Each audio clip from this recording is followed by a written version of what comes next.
Youth leader మా నారా లోకేష్ గారు, highly educated,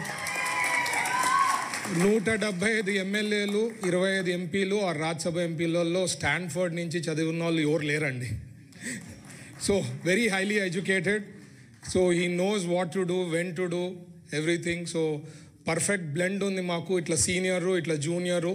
we have a అంటే లాంగ్ టర్మ్ విజన్, ఒక ఆలోచన చేస్తే ఫ్యూచర్ ఆఫ్ తెలుగుదేశం పార్టీకి ఉంది అని చెప్పేదానికి ఒక క్లారిటీ ఉందన్నమాట మా పార్టీలో. అండ్ నచ్చినా నచ్చకపోయినా ఎవరికైనా ఫ్యూచర్ ఇస్ లోకేష్ గారు. అండ్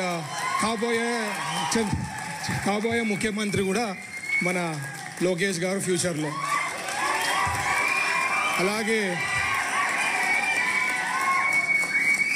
మన రామ్మోహన్ నాయుడు కూటమి ప్రభుత్వంలో గత కొద్ది రోజులుగా జరుగుతున్న చర్చ రచ్చ డిప్యూటీ సీఎం పదవి.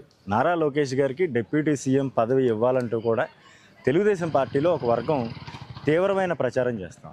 దీన్ని ఇవ్వాల్సిందే, ఇది మా హక్కు, మా డిమాండ్ అంటూ కూడా కింది స్థాయి నాయకులు, రాజకీయంగా నిరుద్యోగులుగా ఉన్నటువంటి కొంతమంది నాయకులు దీన్ని రచ్చ చేశారు.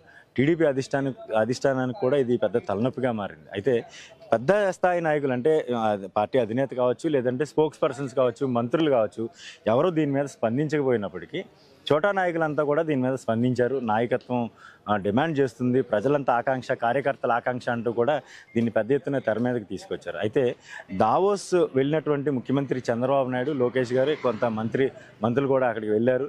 రాష్ట్రంలో పెట్టుబడులను ఆకర్షించేందుకు రకరకాల సమావేశాలు నిర్వహిస్తున్నారు, సమీక్షలు చేస్తూ ఉన్నారు. అదే వేదిక మీద నిన్న మంత్రి టీజీ భరత్ గారు కూడా ఒక వ్యాఖ్య చేశారు. లోకేష్ గారు అత్యున్నత విద్యావంతుడని, ఆయనకు ఈ డిప్యూటీ సీఎం పదవి ఖచ్చితంగా ఇవ్వాలని, స్టాన్ఫోర్డ్ యూనివర్సిటీలో చదువుకున్నటువంటి ఏకైక ఎమ్మెల్యే ఆయనని కూడా ఆయన కితాబునిచ్చారు. ఆయన మంత్రి పదవితో పాటు డిప్యూటీ సీఎం పదవి కూడా ఇవ్వాలని నిన్న ఆయన వ్యాఖ్యానించారు. అయితే దీని మీద చంద్రబాబు నాయుడు తక్షణమే స్పందించి ఇటువంటి వ్యాఖ్యలు ఏ వేదిక మీద చేయాలి, ఎక్కడ చేయకూడదు అనేది కూడా మీకు తెలియకుండా ఉంటుంది. ఈ డిప్యూటీ సీఎం అనే కాన్సెప్ట్ని ఇకపై వదిలేయండి, ఎవరు మాట్లాడొద్దు, దీని మీద మాట్లాడాల్సిన అవసరం లేదు.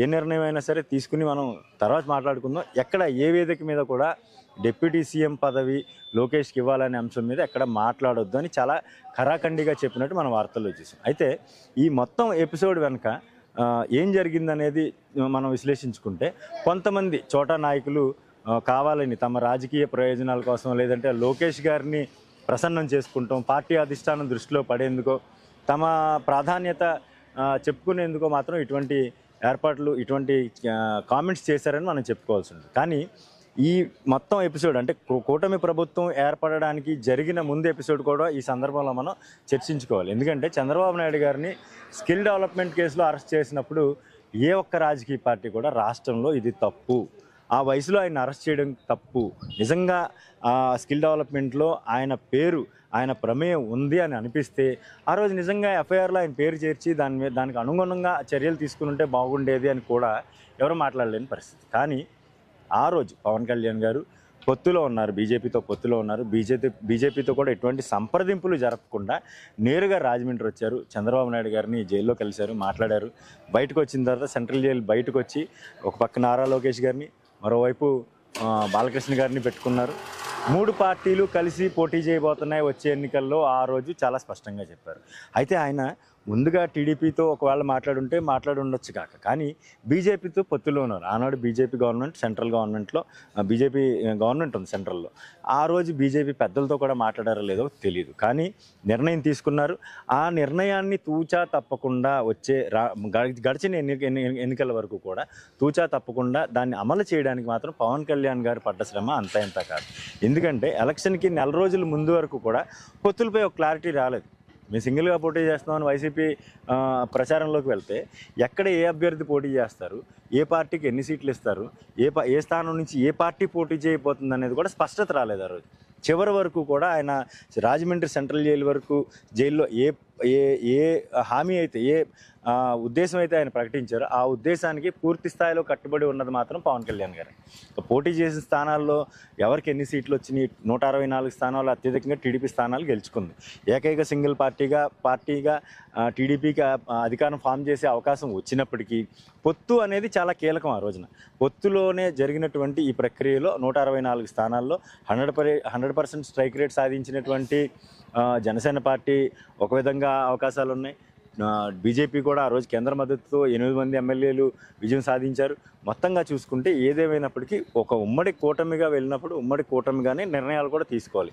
గత 6 నెలల్లో చూసుకుంటే ఆ 6 నెలల్లో కూడా ప్రతి అంశాన్ని ప్రభుత్వానికి కొంచెం చెడ్డపేరు తీసుకొస్తున్న ప్రతి అంశాన్ని పవన్ కళ్యాణ్ గారు తీసుకుని దాన్ని సరిదిద్దుకునే ప్రయత్నం మనలో చేసుకోవాలి. అధికారుల్లో అప్రమత్తంగా ఉండాలి. అధికార యంత్రాంగాన్ని అప్రమత్తం చేశారు, ప్రభుత్వాన్ని హెచ్చరికలు చేశారు. ఆ కూటమి సర్కార్పై వైసీపీ కానీ ఇతర ప్రతిపక్షాలు కానీ ఎటువంటి దాడి చేయకుండా ఆయన ముందస్తుగా చర్యలు తీసుకున్నారనడంలో ఆయన తన వ్యక్తిగత చాతుర్యత అందులో ప్రదర్శించారని చెప్పుకోక తప్పదు. అయితే ఇక్కడ పాయింట్ ఏంటంటే, మెయిన్ పాయింట్, లోకేష్ గారికి డిప్యూటీ సీఎం పదవి ఇవ్వాలి.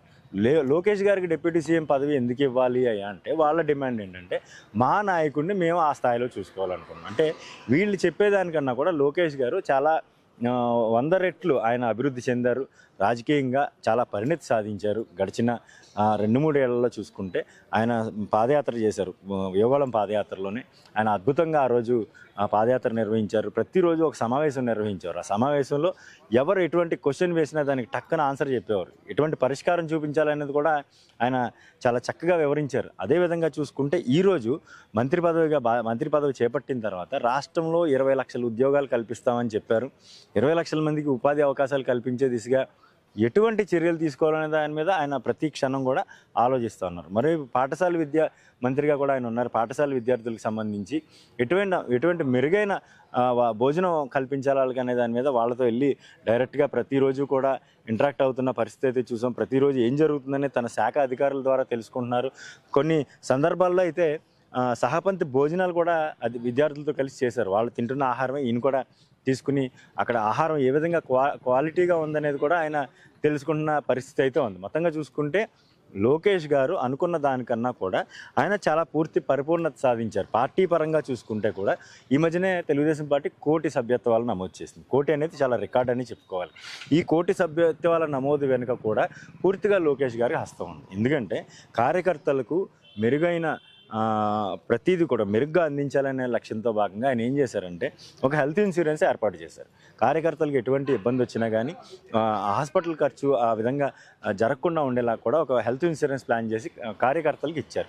దీన్ని బట్టి చూసుకుంటే కార్యకర్తలు ఎంత స్ట్రాంగ్గా లోకేష్ గారి మద్దతు తెలుపుతారనేది కూడా మనం చూసుకోవచ్చు.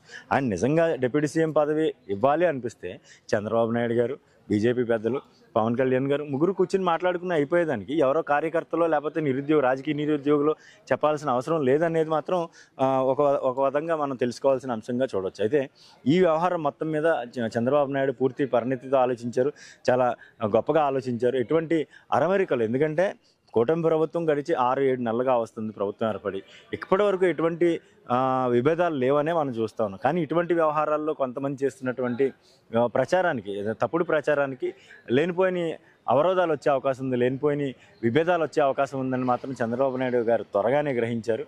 వెంటనే ఫుల్ స్టాప్ పెట్టారు. ఎవరు కూడా ఇకపై దీని మీద చర్చ చేయకూడదంటూ కూడా ఎవరు దీనిపై బహిరంగ కామెంట్ చేయకూడదని కూడా ఆయన ఆదేశించిన పరిస్థితి చూసాం మనం. అయితే ఈ మొత్తం ఎపిసోడ్ మీద జరిగినటువంటి వ్యవహారం మీద మీ కామెంట్ ఏంటో తప్పకుండా తెలియచేయండి. మీ వీడియోని ఖచ్చితంగా నలుగురికి షేర్ చేయండి. మా ఛానల్ని సబ్స్క్రైబ్ చేయండి.